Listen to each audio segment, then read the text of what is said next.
Hindi ako matalino, pero madiskarte, laging nasa labas kasama ang mga tropa dahil marami kaming sanay sa gala, inuman at asaran. Pero itong kwento ko ay hindi ko pa pinagsasabi kahit kanino. Si Ara ay girlfriend ng tropa kong si Ken. Matagal na silang magkasintahan. Siguro mga 4 na taon na. Madalas siyang nakikipag-inuman sa amin. Sanay na sa ugali ng grupo. Pero hindi ko alam kung ako lang ang nakakapansin. Madalas niya akong titigan ng matagal kapag hindi nakatingin si Ken. Parang may gustong sabihin ang mga mata niya.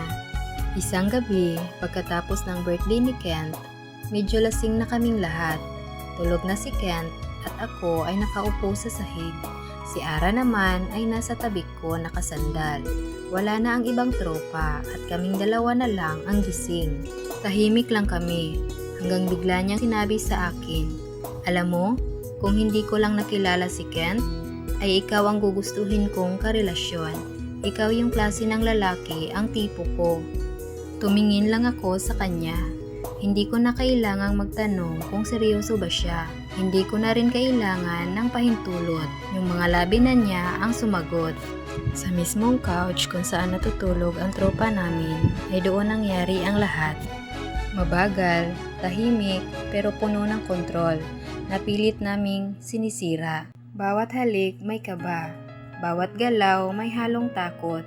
Pero hindi namin mapigilan ang init na nararamdamang naming dalawa. Kailangan naming ilabas yung apoy na sinimula namin.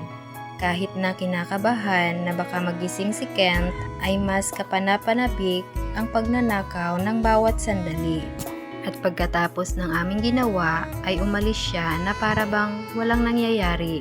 Kinabukasan ay magkasama ulit sila ni Kent at ang sweet pa rin nilang dalawa na para bang walang nangyayaring mali. Pero minsan kapag nagkakatinginan kami, alam namin pareho kung ano ang gusto namin at nakaplano na naman ang aming bawal na sandali.